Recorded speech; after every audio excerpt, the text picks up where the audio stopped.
Bismillah, Masya Allah, la yasukul khaira illallah. Bismillah, Masya Allah, la yasrifu su'a illallah.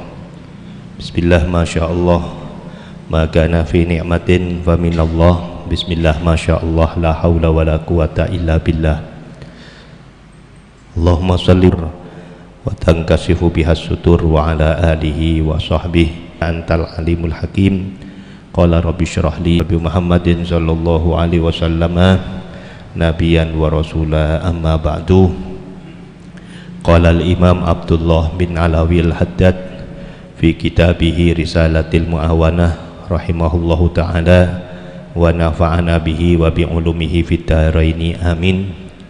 Wa qala alaihi salatu wassalam, ahabbukum ilayya wa aqrabukum minni majlisan yaumal qiyamati ahsanukum khuluqa. Wa qala Ibnul Mubaraki rahimahullahu ta'ala, husnul khuluqi bastul wajhi wa badlul ma'rufi. Husnul khuluqi hayatun rasikhatun fin nafsi tasduru anha al-af'alul jamilatu bisuhulatin. Ngendika Imam Abdullah bin Alawi al-Haddad wonten kitabipun, panjenenganipun Imam Abdullah menampilkan sebuah hadis Nabi yang menjelaskan tentang manfaat dan keagungan husnul khuluq atau budi pekerti yang baik. Beliau Nabi Muhammad sallallahu alaihi wasallam menyampaikan, ahabbukum ilayya utawi wong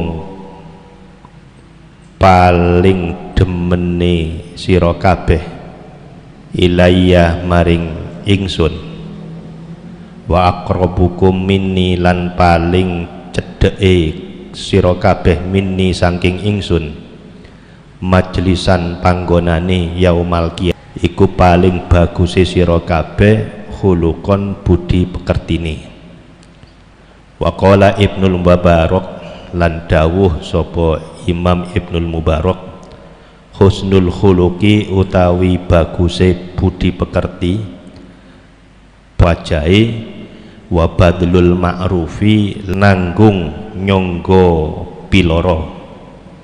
Wa qala al-Imam Al-Ghazali tun iku tetingkar rasikhatun kang kuat fin nafsi ana ing daleme awak, tasduru muncul anha sebab anha saking awak al-af'alul jamilah apa pira-pira kelakuan kang bagus bisuhulatin kelawan gampang. Sebagai pamungkas dari pengajian yang kemarin disampaikan, ketika kita membahas mengenai fadilah budi pekerti yang baik, itu adalah perpaduan antara ibadah mahdhah dan ibadah ghairu mahdhah. Ibadah langsung dumateng Gusti Allah mboten dipun tilaraken, dan sekaligus menghiasi dirinya dengan ibadah ghairu mahdhah, ibadah yang tidak langsung, yaitu memperbaiki perilaku batin dan perilaku diri. Niku ingkang dipun wastani husnul khuluq. Nah, saat ini kita akan mendengarkan dedawuhipun Gusti Kanjeng Nabi manfaat dari budi pekerti yang baik. Nabi menyampaikan, ahabbukum ilayya wa aqrabukum minni majlisan yaumal qiyamah. Wong sing paling cidhek maring ingsun ternyata ahsanukum khuluqa, wong sing duwe budi pekerti ingkang sae.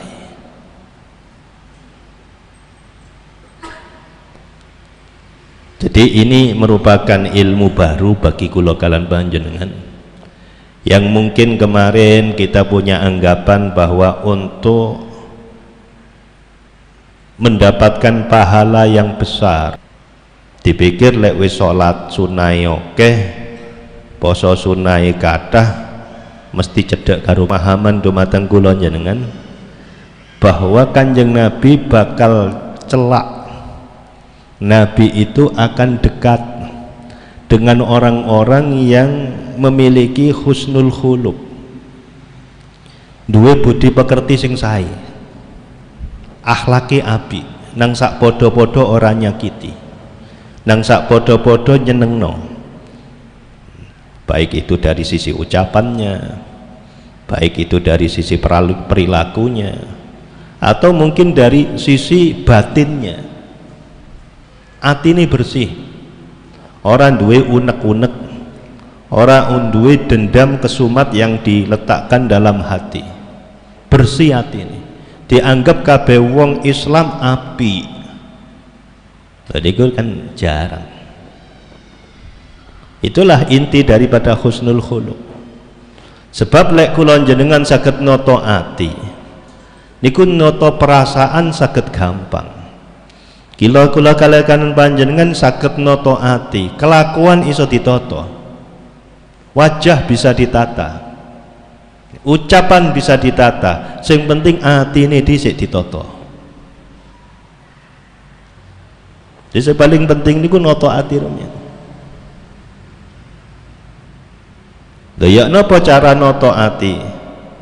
Untuk kepada orang lain, jadi dengan anggap semua orang lain itu baik. Sampe aja ndelok wongku kekurangane tapi ndelok kelebihane.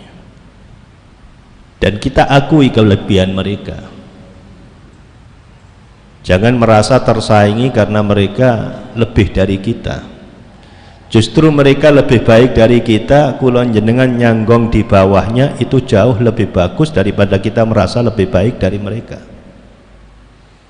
Abe lho lek kados ngoten carane kula jenengan saged iso noto ati. Lek wis nganggep wong apik kabeh, punya kelebihan, maka kula jenengan saged noto ati. Sebab lek kula jenengan pun gada penganggep wong ku apik kabeh, intine kula kalan panjenengan saged nyanggong barokah tiyang sae. Tiyang sae niku nggak ada barokah para hadirin.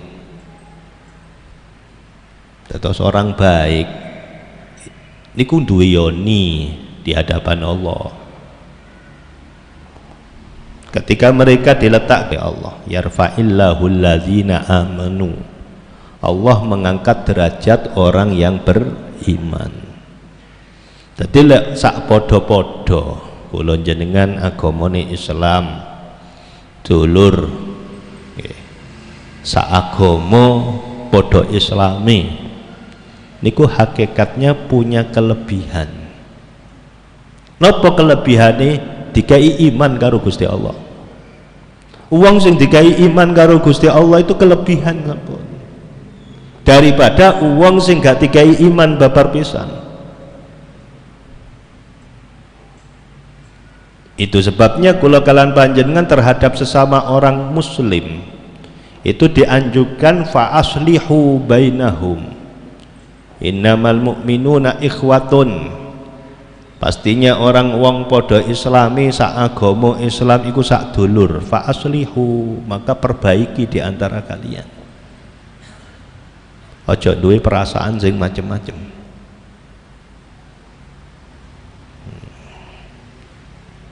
Sebab wis didadekno tiyang sampun beriman dumateng Gusti Allah. Podo-podo duwe kapasitas, sama-sama punya kesempatan untuk masuk surga Allah Subhanahu wa taala. Wong apik, wong Islam niku duwe kesempatan mlebu swarga. Kancit apa dhisik urusan nanti. Ini sak dulur. Itu dulu kita tanamkan dalam hati. Aja diwale. Lek wong non muslim kaya dulur. Lek wong Islam kereng kaya kucing ketemu kucing. Kati kerah tok. nganggep awake paling bener, organisasi ini paling apik, kaplingan swarga kaya wek dhewe. Al-Quran sudah menjelaskan al-kuffari ruhama'u bainahum asyidda'u alal kuffar, bersikap tegas terhadap di luar Islam. Tampakkan bahwa kita punya kekuatan, tampakkan bahwa kita itu tidak lemah. Ojo gelem dadi gedibale wong di luar Islam. Kalau soal berteman silahkan, tapi kalau bersekutu memang dilarang oleh Al-Quran. La taj'alu aduwakum aduyu adawakum awliya, jangan jadikan musuhmu dan musuh daripada musuhku jadi sekutu-sekutu kalian. Tadi selek podo Islami anggap sak dulur, wong sak dulur niku nggih podo sae ini.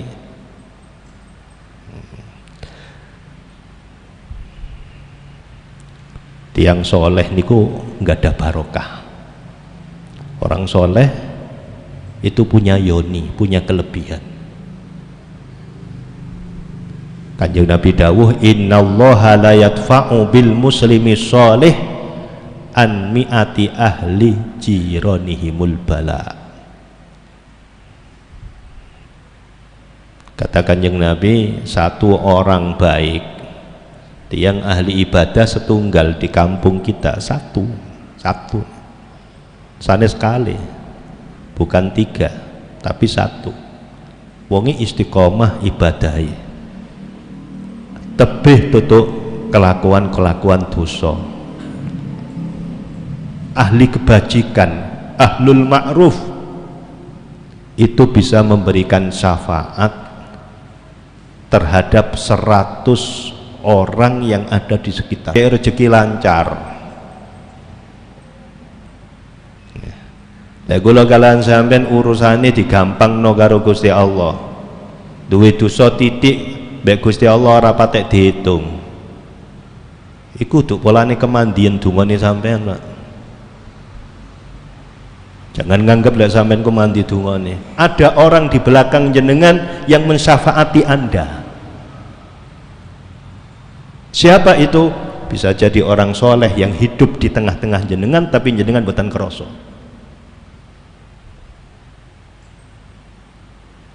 Seratus orang disyafaatin oleh satu. Kula kalian panjen, makanya kula jenengan terhadap orang soleh, terhadap orang baik, orang ahlul iman, ojo sampai duwe hati sing ora penak.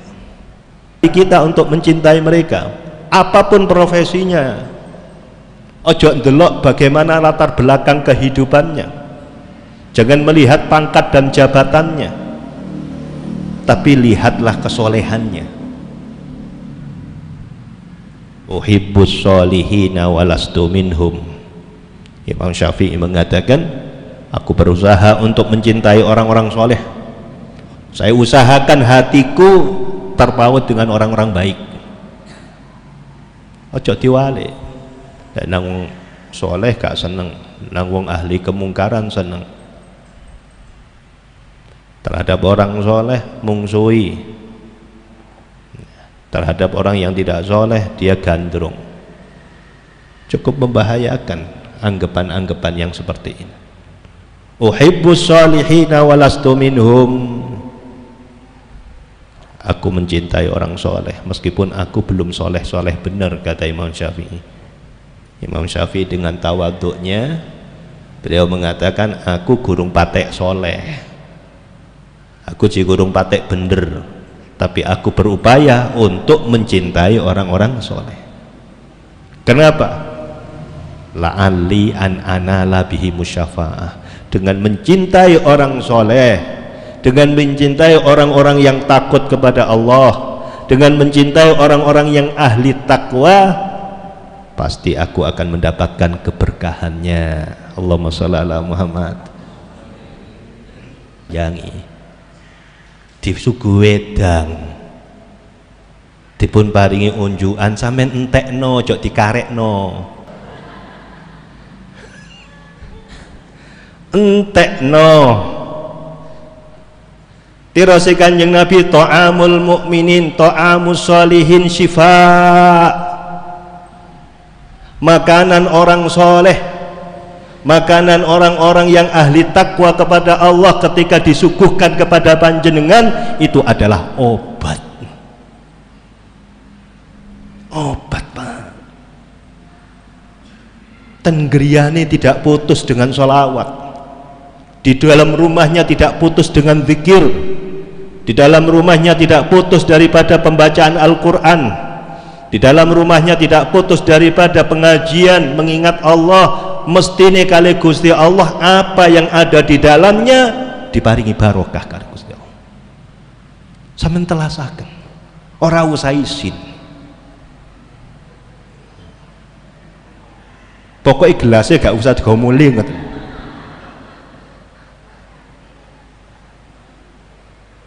estu menika cek perkare abi kebi telasaken boten kira diarani geragas tenang mawon diparingi daharan telasaken kula telasaken nggih monggo seneng malahan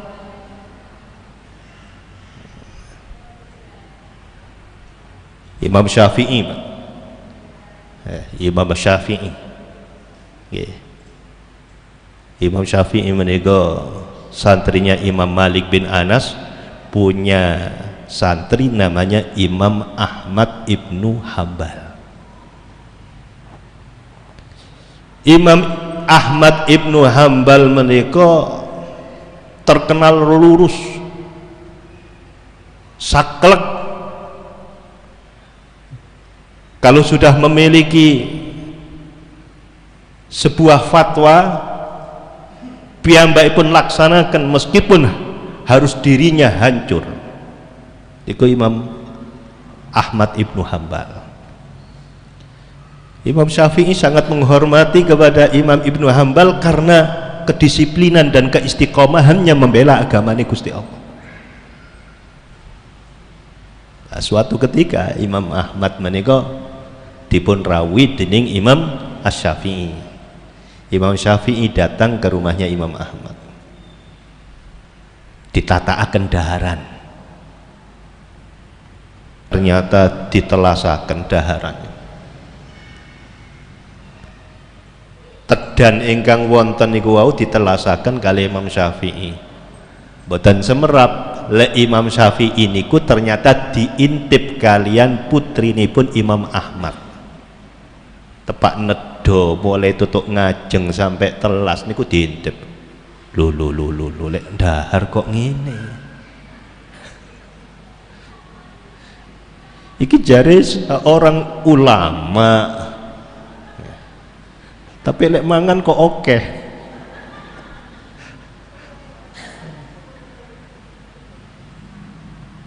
Biasa lek ulama niku kan tedone sekedhik Pak nggih. Dan ulama kiai niku kiai ikhlas kadang-kadang tedane niku mboten tegan sego oke sing penting ikhlas iya jan panganane kembang giliran ngundang elektron ya, masih 3 juta dibayar kiai diundang kon ceramah 300 wis koken Pak.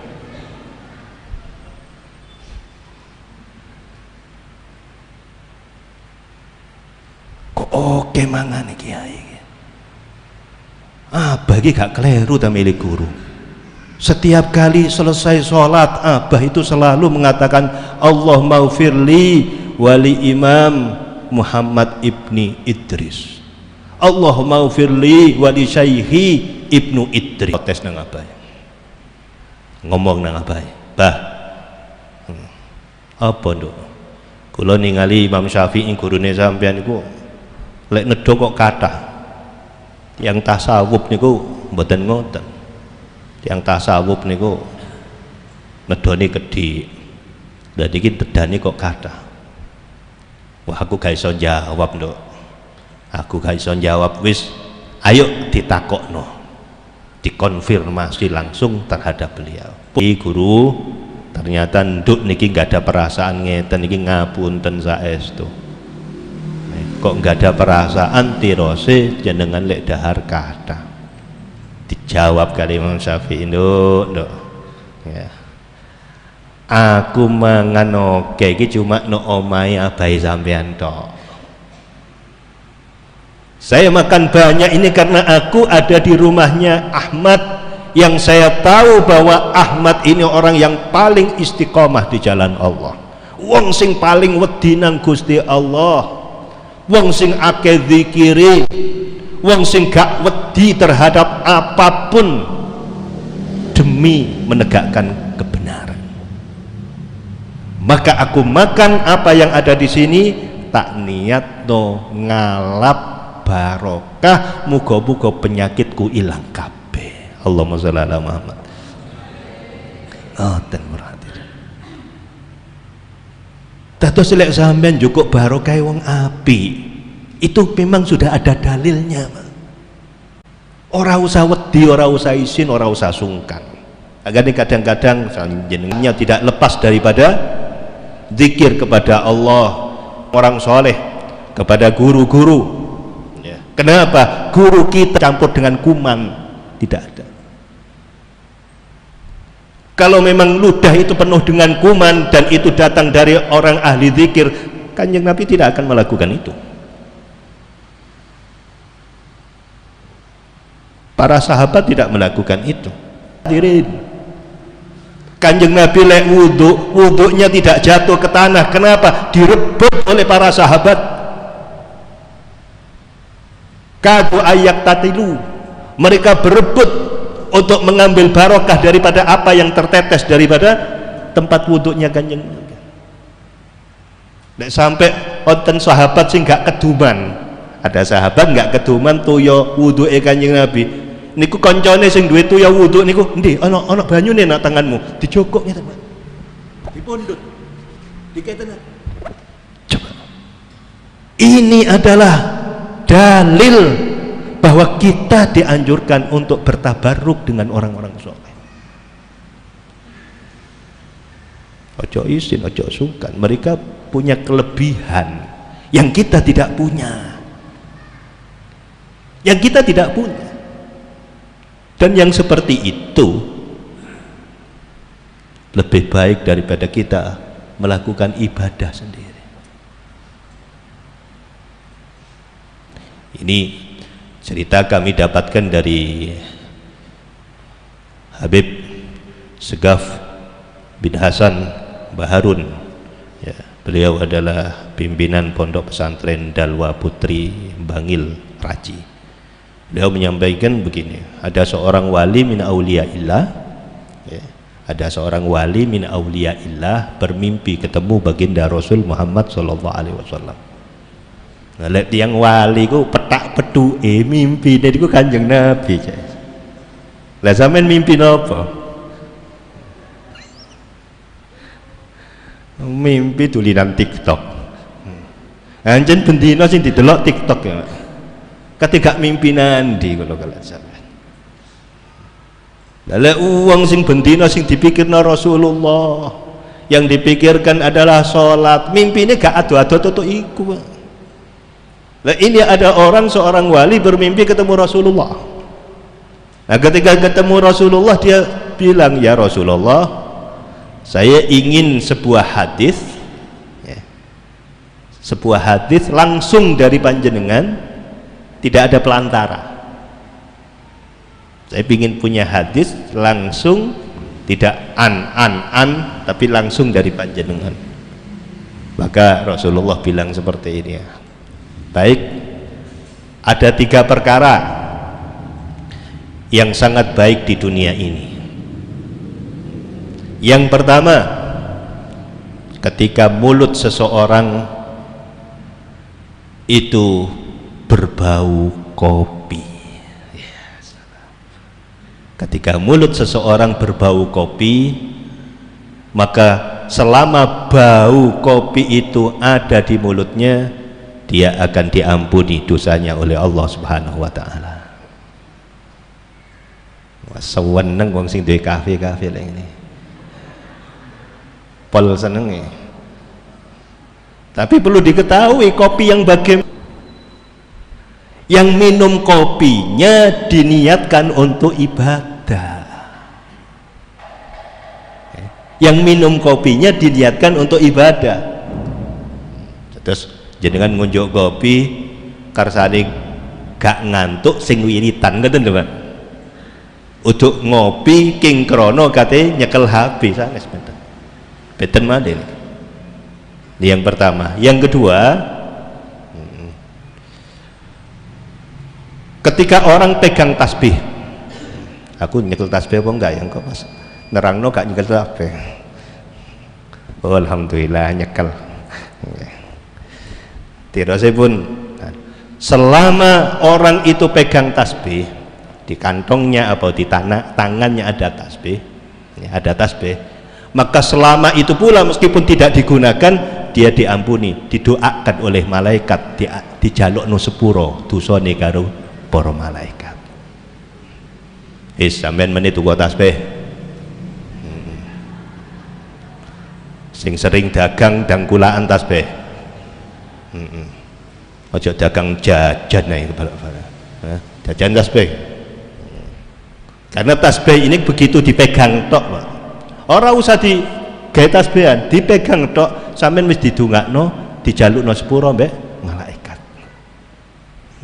Sing nomor 3. Yang ketiga, ketika ada orang selalu dekat dengan orang soleh, selalu mengambil tabaruk dengan orang-orang yang dicintai oleh Allah, berupaya dinilai baik oleh orang-orang soleh, berupaya dinilai baik oleh orang-orang ahli takwa, berupaya dinilai baik oleh kekasih-kekasih Allah Subhanahu wa taala. Cedek mbek wong apik, cedek mbek ahli takwa, cedek mbek wong ahli iman, apa meneh wong iku ahli ilmu, maka selama itu pula dia akan dimintakan ampun oleh malaikat. Dan yang terakhir ini nggak bisa ditebus dengan ibadah semalaman, puasa seharian. Allahumma sholli ala Muhammad. Maka daripada itu, ketika kula kalian panjenengan di samping-samping kita ada orang baik, syukurilah. Ketika kula kalian panjenengan jauh dengan orang baik, dekatlah dengan mereka. Karena belum tentu ibadah Anda diterima oleh Allah, tapi justru kebaikan kita, ibadah kita akan diterima oleh Allah kalau kita sudah dekat dengan orang baik.